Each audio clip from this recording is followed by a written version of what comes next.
The desert wind howled across the barren landscape of southeastern Arizona, carrying with it the scent of sage and the promise of another scorching day. Margaret, Maggie, Thompson wiped the sweat from her weathered brow as she made her way to the old barn behind her ranch house. The year was 1952, and at 62, she had been alone on this isolated spread for 3 years since her husband Samuel had passed from a heart attack. The barn creaked as she pushed open the heavy wooden door, letting in a shaft of golden morning light. What she saw made her heart stop. There, nestled in a pile of old horse blankets in the corner, was a bundle barely larger than a loaf of bread. As she approached cautiously, she could hear the faint sound of crying, soft, weak, but unmistakably human. "Dear Lord," she whispered, kneeling beside the makeshift nest. Inside the blankets was an infant, no more than a few days old, with dark hair and bronzed skin. The baby's eyes, when they opened, were the deepest brown she had ever seen. Maggie's hands trembled as she lifted the child. She had lost her own son in the war in Korea just 2 years prior, and the familiar weight of a baby in her arms brought tears to her eyes. The infant was dehydrated and hungry, but alive.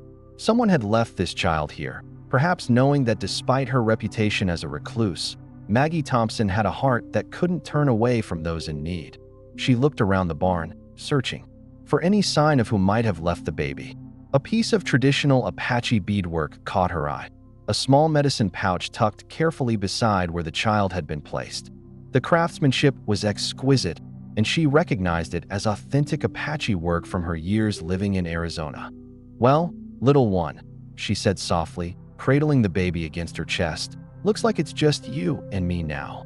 The nearest neighbor was 15 miles away, and the town of Cedar Ridge was 25 miles down a dusty road that was barely passable in good weather. Maggie knew that if she took this child to the authorities, he would likely end up in an orphanage or worse.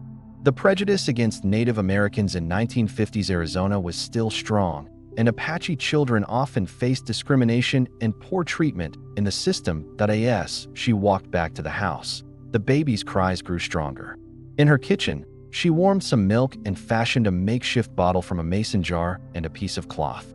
The infant drank eagerly, his tiny fist wrapping around her finger with surprising strength. "You're a fighter, aren't you?" she murmured, settling into Samuel's old rocking chair by the window. "You're going to need that strength out here." The decision came to her naturally, as if it had been made the moment she saw him. She would raise this child as her own. She had lost her son, and now, somehow, another child had been brought to her. Perhaps it was fate, or perhaps it was simply the right thing to do. That evening, as the sun painted the desert sky in shades of orange and red, Maggie sat on her porch with the baby in her arms. She thought about the challenges ahead, the isolation, the potential judgment from the few people who knew her, the practical difficulties of raising a child at her age. But looking down at the peaceful face of the sleeping infant, she felt a sense of purpose she hadn't experienced since before her son's death. "I'll call you Joseph," she decided, thinking of her late husband's middle name. "Joseph Thompson. And I promise you, little one, I'll give you all the love and protection I can." 7 years had passed since that fateful morning in the barn. Joseph Thompson had grown into a bright, curious boy with an infectious smile and an insatiable appetite for learning. Maggie had taught him to read using Samuel's old books, and by age 6, he was already helping with the ranch work, feeding the chickens and tending to their small vegetable garden. The isolation of their ranch had been both a blessing and a challenge. It meant that Joseph was largely shielded from the prejudice that still existed toward Native Americans in the area, but it also meant he had little contact with other children or with his Apache heritage.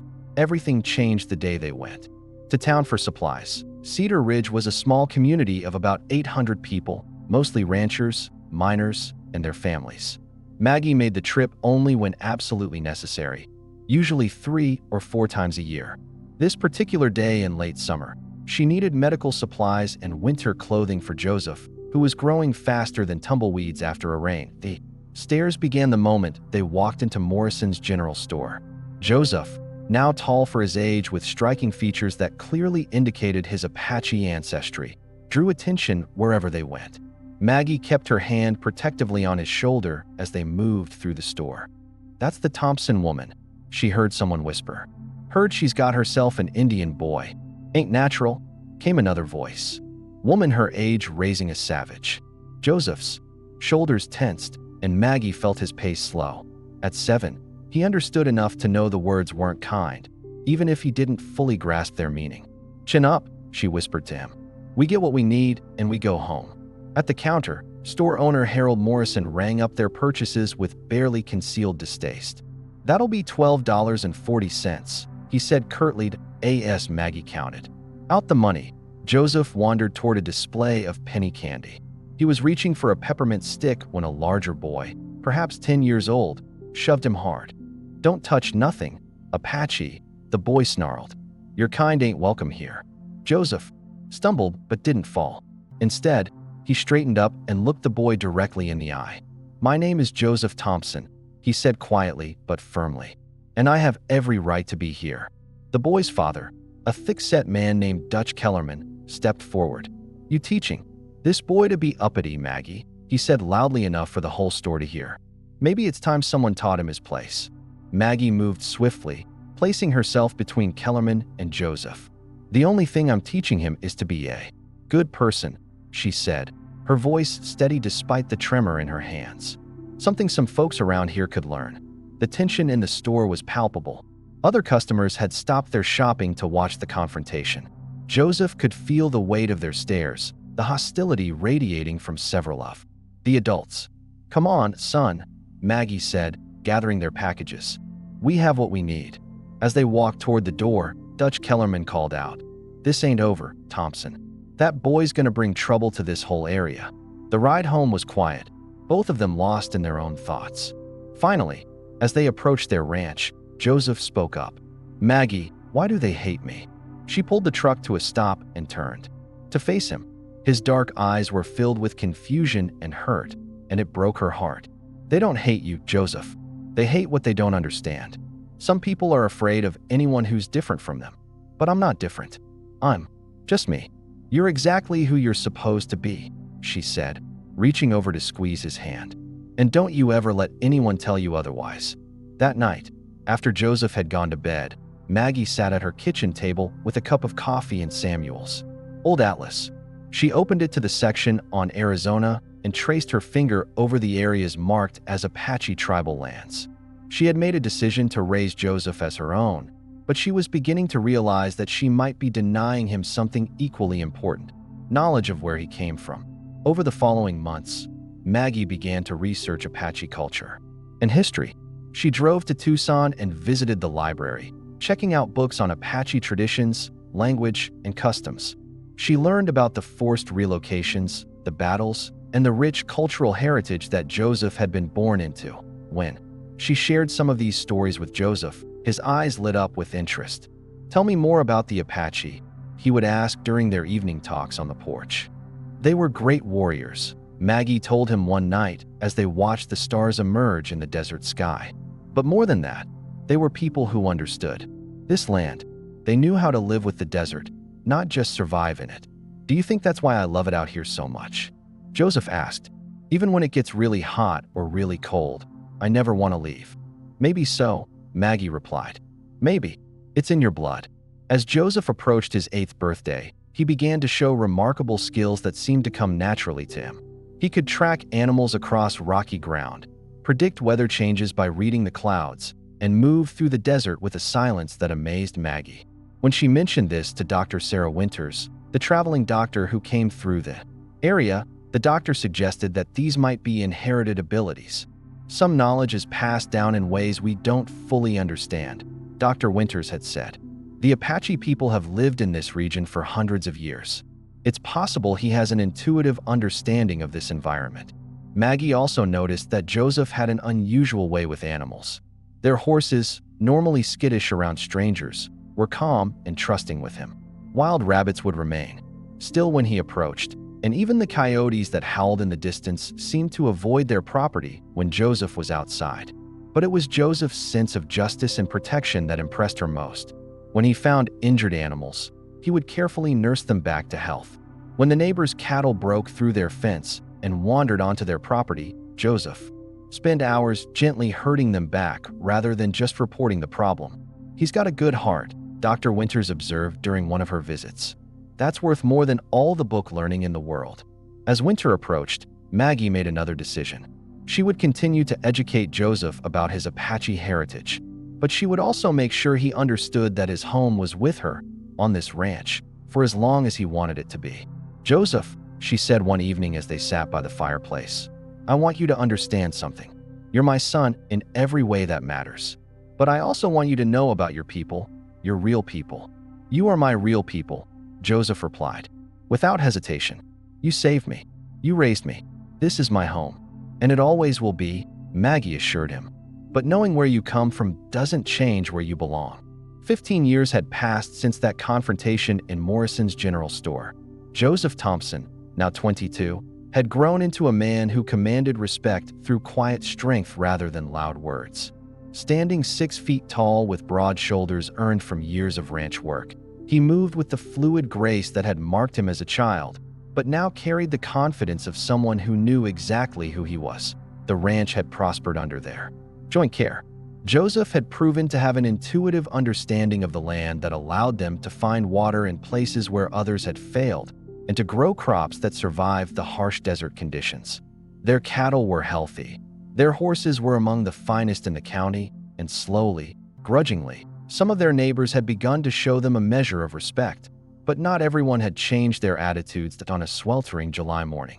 In 1967, Joseph was in town picking up supplies when he overheard a conversation that made his blood run cold.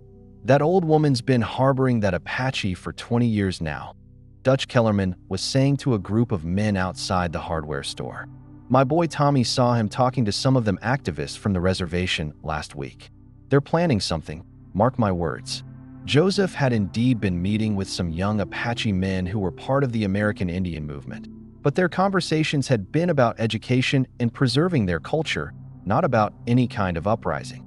"Maybe it's time we reminded them both where they stand," another voice chimed in. This was Jake Morrison, Harold's son, who had taken over the general store. "I heard tell they're going to try to claim some of the grazing land north of town," Kellerman continued. "Say it's part of their ancestral territory." Joseph stepped closer, staying in the shadows of the building. There were 5 men in the group, all of them known troublemakers who had been stirring up anti-native sentiment in the area. "Well, I say we pay the Thompson place a visit," Morrison said. "Let them know that kind of talk ain't welcome here." "When?" asked Tom Bradley, the youngest of the group at about 25. "Tonight," Kellerman replied. "After dark. Just a friendly conversation, you understand." Joseph's jaw tightened. He knew these men well enough to understand that their idea of a friendly conversation would likely involve threats, intimidation, and possibly violence. He had to warn Maggie and get her to safety. He quickly finished his business in town and drove home as fast as the old truck would allow. Maggie was in the garden when he arrived, her 77-year-old frame still surprisingly spry as she tended to the tomatoes. "Maggie, we need to talk," he said, trying to keep the urgency out of his voice. She looked up, immediately sensing something was wrong. "What is it, son?" He told her about the conversation he had overheard, watching as her face grew serious but not frightened. Maggie Thompson had faced down everything from drought to predators to rattlesnakes in her years on this ranch, and she wasn't about to be intimidated now. "Well then," she said, wiping her hands on her apron, "I suppose we'd better be ready for them. Maggie, I think you should go stay with Dr. Winters in town until this blows over," Joseph said. "This is my home, Joseph Thompson," she replied firmly. "I didn't run when the bank tried to foreclose after Samuel died, and I didn't run when those cattle thieves came through 5 years ago. I'm not running now." Joseph knew better than to argue with her when she used that tone. Instead, he spent the afternoon preparing. He checked the shotgun Samuel had left behind, made sure the doors and windows were secure, and moved their truck to a position where they could escape quickly if necessary. As darkness fell, they sat in the living room, with only a single lamp burning. Joseph had insisted that Maggie stay away from the windows, but she stubbornly remained in her favorite chair, working on her knitting as if it were any other evening. "You know," she said conversationally, "I've been thinking about what you told me about those young men from the reservation. What about them? Maybe it's time you spent some time with your own people. Really got to know them." Joseph looked at her in surprise. My people are right here. I know that, and I love you for it, she said, her needles clicking steadily. But you're a bridge, Joseph, between their world and this one. Maybe that's what you're meant to be. Their conversation was interrupted by the sound of vehicles approaching. Joseph moved to the window and counted 4 sets of headlights coming up their long driveway. Stay here, he told Maggie, but she was already setting down her knitting and reaching for the shotgun. I told you this is my home too. The vehicles stopped about 50 yards from the house, and 5 men got out. Joseph recognized all of them from town. They were carrying baseball bats and what looked like a rope, and their intentions were clearly not peaceful. Thompson, Kellerman's voice carried across the desert night. We want to talk to you and that boy of yours. Joseph stepped onto the porch, keeping his hands visible but ready to move quickly if necessary. It's late for visiting, Dutch. Maybe you should come back tomorrow. Oh, we'll be done with our business tonight, Morrison called out. We're here to deliver a message. I'm listening, Joseph replied calmly. The message is simple, Kellerman said, taking a step closer. You and the old woman pack up and get out. We don't want your kind stirring up trouble around here. This is our home, Joseph said. We're not stirring up any trouble. Meeting with them activist Indians ain't trouble? Bradley shouted. Planning to take over white folks' land ain't trouble. I met with some friends to talk about preserving Apache culture and language, Joseph replied. That's not taking anyone's land. You calling us liars? Morrison demanded. I'm telling you the truth. The 5 men began to spread out, clearly intending to surround the house. Joseph calculated distances and angles, remembering the tracking and hunting skills that had come so naturally to him as a child. Last chance, boy, Kellerman said. You and the old woman can leave peaceful-like, or we can make this a lot harder than it needs to be. The only people leaving tonight are you, came Maggie's voice from the doorway. She stepped onto the porch, with Samuel's shotgun cradled expertly in her arms. And you're leaving right now. Put that gun down, old woman, Morrison snarled. You're outnumbered. Maybe, Maggie replied. But this old Remington doesn't care about numbers. It just cares about who's pointing it. For a moment, the standoff held. Then Bradley, apparently thinking he could circle around behind the house, began moving toward the side of the building. Joseph moved with a speed and silence that seemed to defy physics. One moment he was on the porch, the next he was behind Bradley, relieving him of his baseball bat and using it to sweep the young man's feet out from under him. I told you to leave, Joseph said quietly, standing over the fallen Bradley. The other 4 men rushed forward, but Joseph was ready. The years of ranch work had given him strength, but his Apache heritage had given him something else, an almost supernatural awareness of his surroundings and the ability to move like a shadow when necessary. He disarmed Morrison with a move that left the man writhing on the ground, clutching his wrist. When Kellerman swung his bat, Joseph ducked under it and delivered a precise blow to the man's solar plexus that dropped him to his knees, gasping for air. The remaining 2 men hesitated, suddenly realizing they had seriously underestimated their opponent. Anyone else want to discuss this? Joseph asked, his voice deadly calm. Maggie stepped forward, the shotgun still trained on the group. I think these gentlemen were just leaving, she said sweetly. As the 5 men limped back to their vehicles, Kellerman turned for one last threat. This ain't over, Thompson. We'll be back, and next time we'll bring more men. Next time, Joseph replied. I won't be so gentle. After the vehicles disappeared into the night, Maggie and Joseph stood together on the porch, listening to the desert silence. Well, Maggie said finally, that was exciting. Joseph looked at her with a mixture of admiration and exasperation. You realize they'll probably be back with the sheriff, claiming we threatened them. Let them come, she replied. Sheriff Martinez is a good man. He'll listen to both sides. As they secured the house and settled in for what remained of the night, Joseph found himself thinking about what Maggie had said earlier about being a bridge between 2 worlds. Perhaps she was right. Perhaps his role was not to choose between his Apache heritage and his life with Maggie, but to find a way to honor both. Maggie, he said as they prepared for bed, thank you. For what? For saving me. For raising me. For standing with me tonight. Joseph Thompson, she said, reaching up to pat his cheek. You saved me right back. And tonight, you saved us both. 3 months had passed since the confrontation at the ranch. and the incident had created ripples throughout the community that neither Joseph nor Maggie had anticipated. Sheriff Martinez had indeed investigated, and after interviewing witnesses and examining evidence, he had issued warnings to Kellerman and his group about harassment and trespassing. But more importantly, the story of what had happened began to spread, and public opinion in Cedar Ridge started to shift. Dr. Sarah Winters, now in her 60s but still making her rounds, had been vocal about the injustice of targeting Maggie and Joseph. Several other families who had quietly respected the Thompsons for years began to speak up publicly. Even some of the younger generation in town, who had grown up hearing stories about Joseph's character and skills, began to question the old prejudices. But change, especially in a small desert town, comes slowly and not without resistance. On a crisp October morning, Joseph was working on repairing the fence line when he saw a dust cloud approaching from the direction of town. This time, however, it wasn't a group of troublemakers. It was Sheriff Martinez, and he was alone. "Morning, Joe," the sheriff called out as he got out of his patrol car. "Is Maggie around?" "She's in the house." "Is there trouble?" Martinez, a man in his 40s who had always treated Joseph with respect, looked serious. "Might be. Mind if we all sit down and talk?" They found Maggie in the kitchen, where she was preparing bread for baking. She invited the sheriff to sit at the table and poured him a cup of coffee without being asked. "I appreciate the hospitality," Martinez said, "but I'm afraid I'm here on official business." "What kind of business?" Joseph asked, settling into the chair across from the sheriff. "There's been talk in town. Some folks are saying you've been meeting with outside agitators, planning some kind of action against local ranchers." Joseph and Maggie exchanged glances.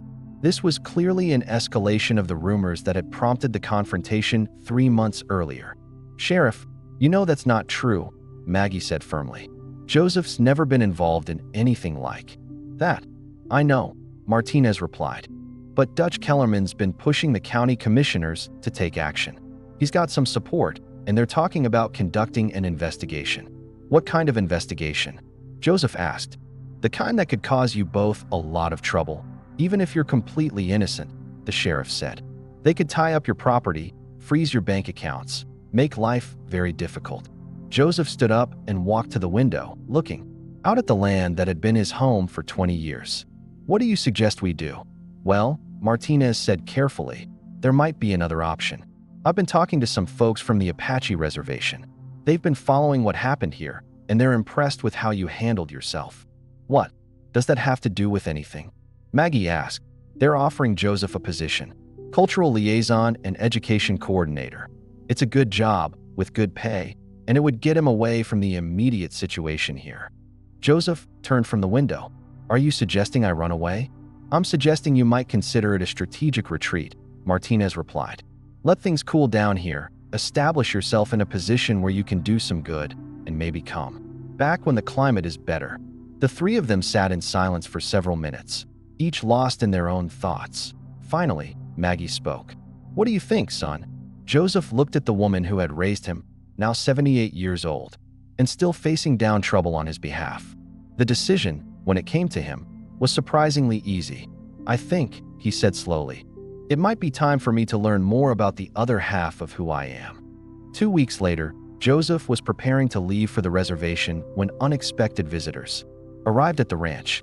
Dr. Winters pulled up in her familiar truck, but she wasn't alone. With her was an elderly Apache woman and a man about Joseph's age. "Joseph, Maggie," Dr. Winters called out. "There are some people here who'd like to meet you." The elderly woman stepped forward, her weathered face kind but serious.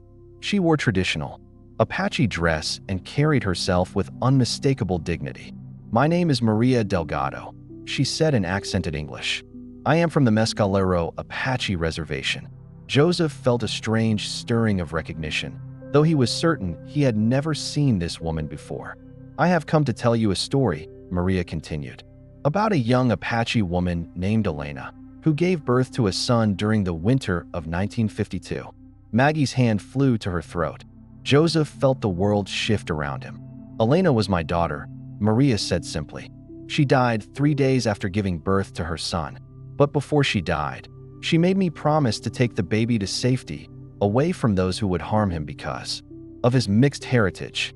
Mixed heritage, Joseph whispered. The younger man stepped forward. My name is David Delgado. Elena was my sister. Your mother was Apache, but your father was a white soldier stationed at Fort Huachuca. When Elena told him she was pregnant, he denied it and transferred away. The scandal would have destroyed both families. Maria nodded. I brought you to this place because I had heard of the kind woman who lived here, who had lost her own son, and might have room in her heart for another. Maggie was crying now, tears streaming down her face. You left him in my barn. I watched from the hills until I saw you find him, Maria said. I saw how gently you held him, how quickly you took him inside. I knew then that I had chosen well. Joseph felt his legs give way, and he sat down heavily on the porch steps. Everything he had believed about his origins was shifting, but strangely, nothing about who he was felt different. Why are you telling us this now? He asked. Because, Maria said, settling down beside him, you are about to begin working with our people, and they deserve to know who you are. And because this woman, she gestured to Maggie, deserves to know how much good she has done. David pulled out a small bundle wrapped in cloth. These belong to your mother, he said, offering it to Joseph. Inside were several items: a photograph of a young woman with Joseph's eyes, a piece of traditional beadwork, and a letter written in Spanish. The letter is for you, Maria explained. Elena wrote it before she died. She hoped that someday you would understand why she made the choices she did. Over the next several hours, Maria and David shared stories about Elena and about the Apache community that Joseph had been born into. They spoke of traditions and customs, of the struggles their people had faced, and of the hope they had for the future. As the sun began to set, painting the desert sky in familiar shades of orange and red, Maria stood to leave. Will you still come to work with us? She asked Joseph. Yes, he replied without hesitation. But I'll be coming home regularly. This is where I belong too. Maria smiled. A man who lives in two worlds can bring understanding to both. Your mother would be proud. After their visitors left, Joseph and Maggie sat together on the porch as they had countless times over the years. Are you all right with all this? Joseph asked. Son, Maggie said, taking his hand. I've always known you were special. Now I know why. You were born to bring people together, not to choose sides. And you're not upset that you weren't the only one who saved me. Maggie laughed, the sound carrying across the desert night. Joseph Thompson, I think we've been saving each other for 20 years. The next morning, as Joseph prepared to leave for his new position at the reservation, he took one last look around the ranch that had been his home. The barn where he had been found was still standing, weathered but solid. The garden where Maggie had taught him to grow things in the harsh desert soil was ready for winter. The fence line they had repaired together stretched across land that had taught him who he was. I'll be back every weekend, he promised as he loaded his few belongings into the truck. I'll be here, Maggie replied. This will always be your home.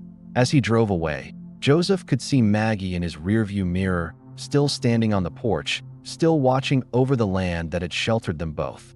He was driving toward a future that would connect him with his Apache heritage, but he was carrying with him everything that Maggie Thompson had given him: courage, integrity, love, and the unshakable knowledge that family is not about blood, but about choice. The desert stretched out before him, vast and beautiful and full of possibilities. Behind him, the woman who had saved his life continued her vigil, proof that sometimes the most important rescues happen not in dramatic moments, but in the quiet decision to open your heart and your home to someone who needs both. In the months that followed, Joseph would indeed become a bridge between worlds, helping to establish educational programs that brought Apache and white children together, mediating disputes over land and water rights, and slowly changing attitudes in communities throughout southeastern Arizona. And every weekend, he would return to the ranch where an elderly woman waited with stories to share and love to give. The circle was complete, but the story was far from over. In a land where understanding had been rare and compassion even rarer, two unlikely allies had proven that love really could overcome any barrier, and that sometimes the family you need finds you exactly when you need them most.